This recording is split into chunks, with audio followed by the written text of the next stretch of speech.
Hi friends, it's Tori here again with Fox and Hazel, and I am here today with just a fun art journaling spread. This is like one of my favorite techniques to use.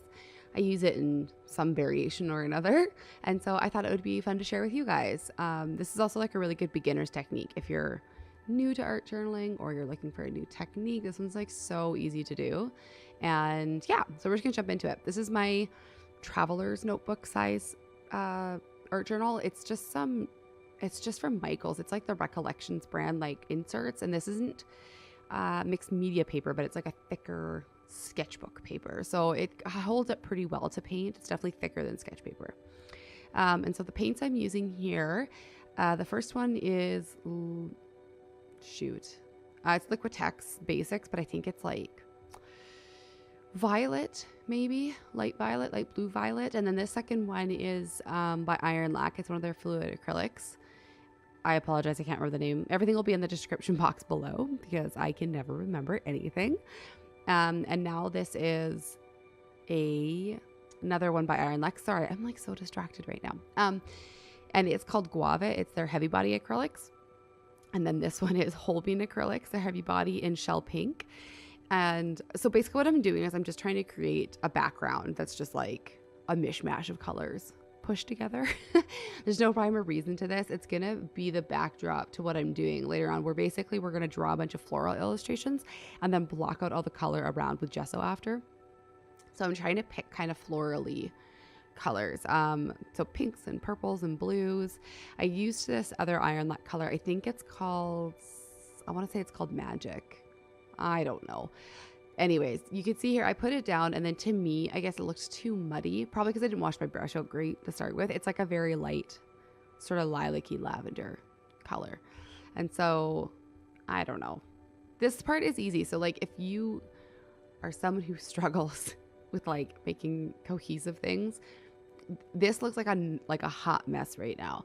And I feel like I want to encourage you that if this is how your art journal pages start out, then know that mine also start out looking like a hot mess. I feel like the beginning stages of when you're trying to like put down the backgrounds or like the sort of foundation to what you're about to do is so nightmarish looking, and then it finally comes together when you put the details in there. So I encourage you that if you're the person who gets to like this stage in art journaling and that you're just like totally discouraged by it, please just keep going and don't give up. It can be saved. You don't have to gesso over top of it. You don't have to erase it or blank it out. I believe that like almost every single art journal page can always be saved in some way, just repurposed or added to in a way to sort of like bring it together. Like here, I didn't like that lighter purple I added, so I just grabbed a darker shade of purple and put it over top, and I feel like it brought the colors together a lot better.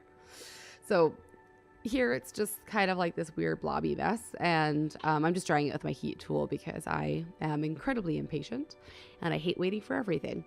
So I dried this first layer, and now I'm going to go back in with some paint pens. This is another Iron Lac one. What's it called? I don't know. It's a turquoise. I don't know why I always think I'm going to be able to see those when I show them, and then I can't. And so this is just like a super, super fat paint pen.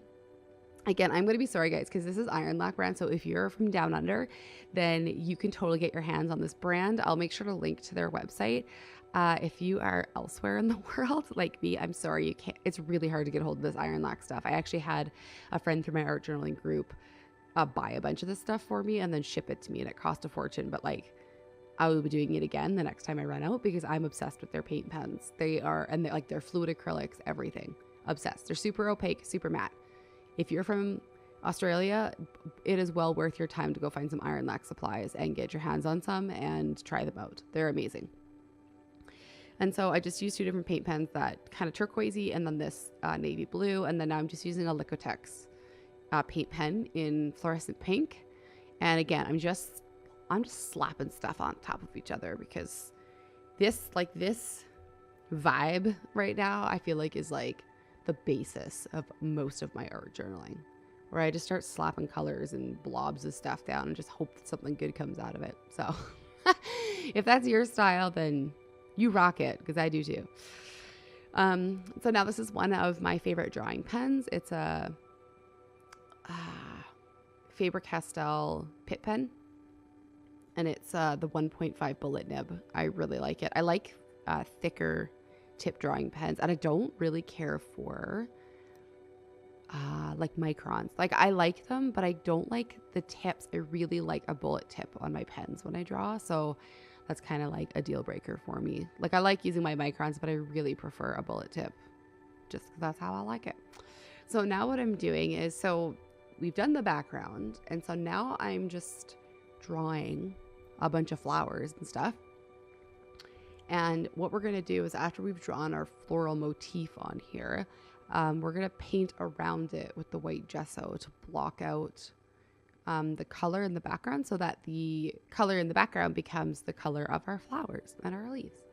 So this is, again, like there's no real technique to this, guys. I'm just doing whatever. I think I was listening to some rap music and just drawing whatever popped up. I will suggest or recommend 2 different books that I have bought that I feel like have been great for inspiration and learning some new styles of drawing flowers. I'm sure you guys have seen them if you're on Instagram, you're on the internet, you've seen them. One is the Botanical Line Drawings by Peggy Dean. I cannot praise it enough. It's so good. Even though like I don't necessarily draw a lot of the stuff from her books, I find it to just be like a really good source of inspiration. And then the other one, the other one is Modern Florals by, it's Allie. Oh, I know it's Allie K online, but I think it's Allie Koch. I probably have that wrong.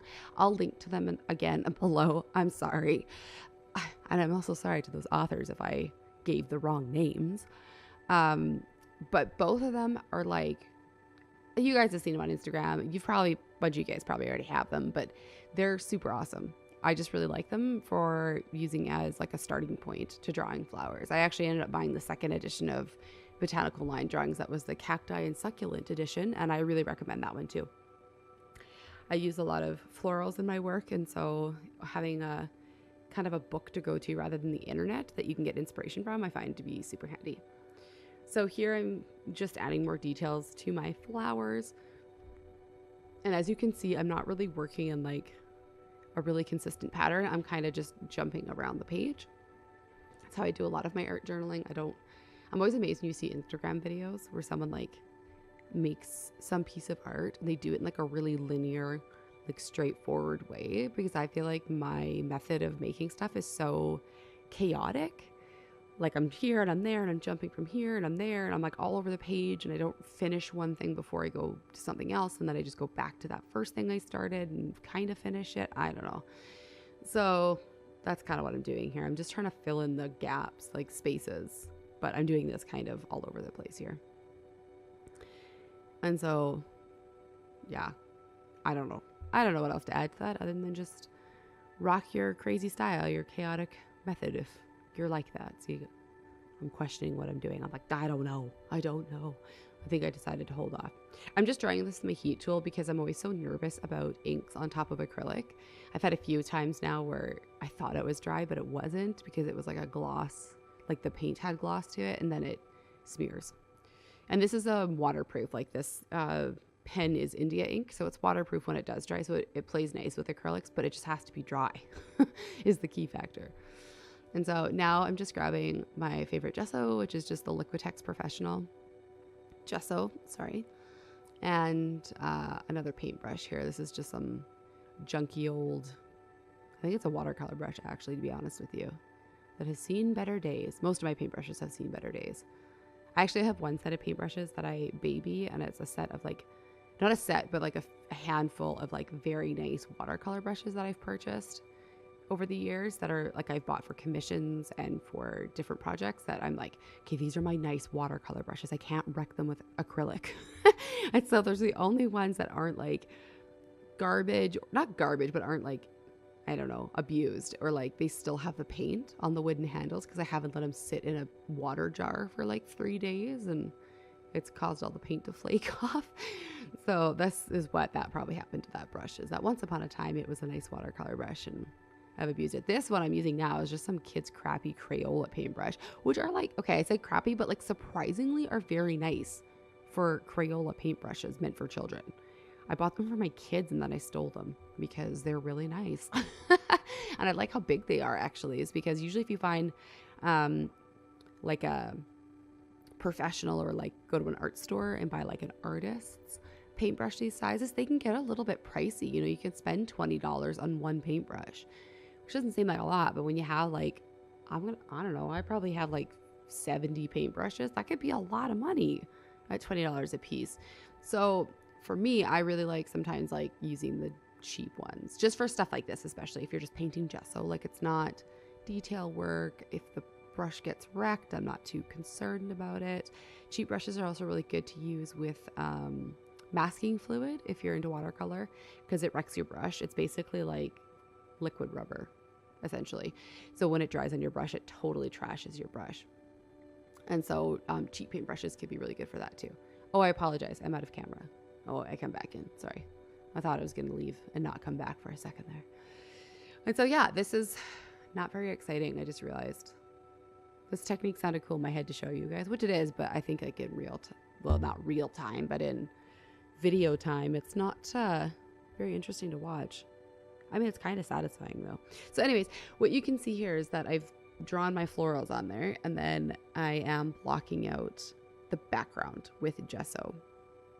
And I discovered this technique ages ago, and the artist that I found it from, who does something really similar or basically the same thing, just in different variations as artists do, is Alyssa Burke, which if you are on YouTube or Instagram, I'm sure you've seen her work. She does a ton of florals. Her style is more, she blocks it out with like black ink in her backgrounds, which I'm obsessed with, and her floral illustrations are much better. And so once I learned that technique from seeing her stuff, I kind of have applied it elsewhere. And so lots of times that's a good way to learn or to sort of like figure out stuff you like, is to go and see artists that you like on Instagram or Pinterest or wherever they have you, blogs, YouTube, ta-da. And to not like directly copy what they're doing, but like try to emulate what they're doing. I can't remember. I think it was Sean West, who's like a hand letterer. Anyways, he's kind of more of like a business guru these days. But anyways, I remember watching a podcast or like a YouTube video of his forever ago, and his suggestion really stuck with me about how to like gain inspiration from people whose work you like without like copying it or like ripping off their work, was go and look at the stuff that you like. And then when you go to make it, don't look at it.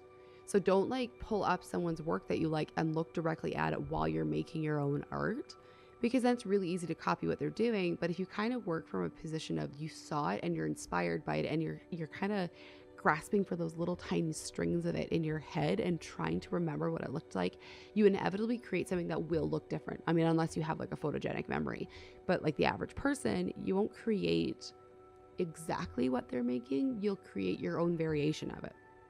Not to say that you can't rip them off doing this, but you have a greater hood of injecting your own artistic ability into it instead of just directly making what they've made. Same as if you take a class from somebody.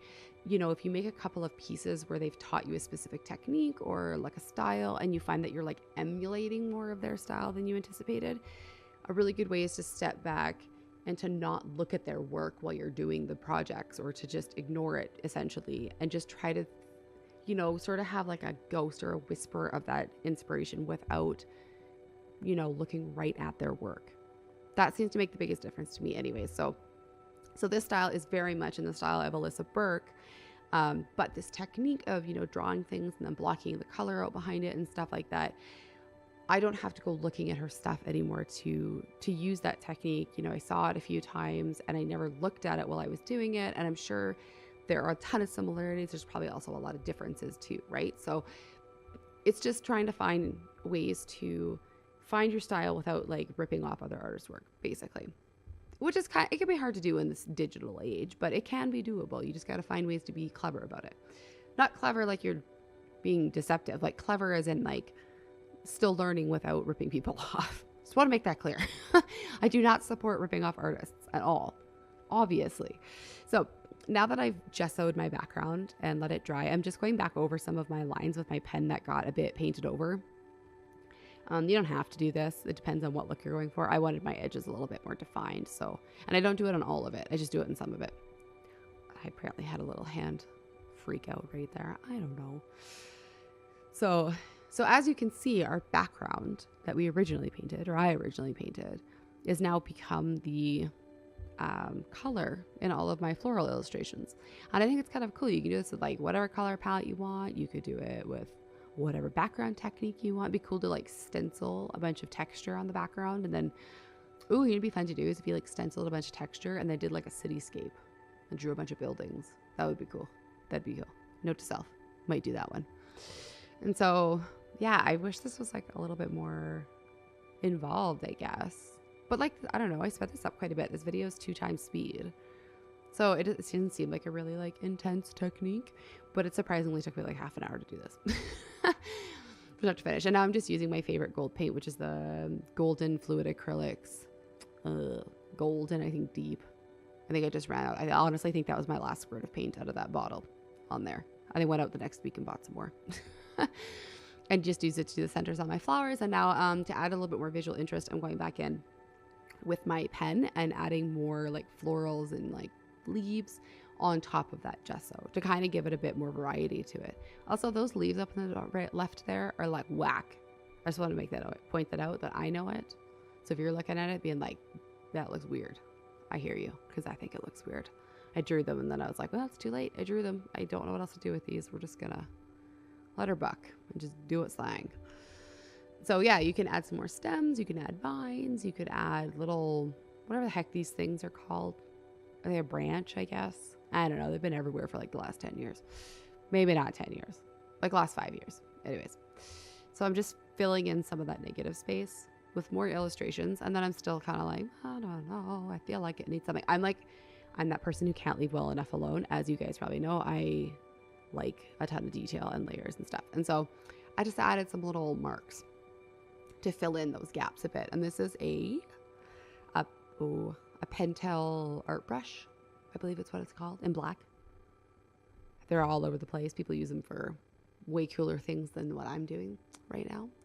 So, and then I'm like, I think I was gonna color in one of those leaves. Then I was like, no, don't do it, because then you have like a weird giant black spot, like a big black block. So that's the page. It's done. So this technique is really fun, you guys. I think it's really easy for beginners and novices alike, and hopefully you guys give it a try. If you want to stay up to date with all my happenings on here, make sure you hit subscribe and ring the bell so that you get notified every time I post a new video. You can catch me over on Instagram at Fox and Hazel, also at my website foxandhazel.com, where I post art tutorials and DIY tutorials twice a week. Thanks so much for watching, you guys. Bye.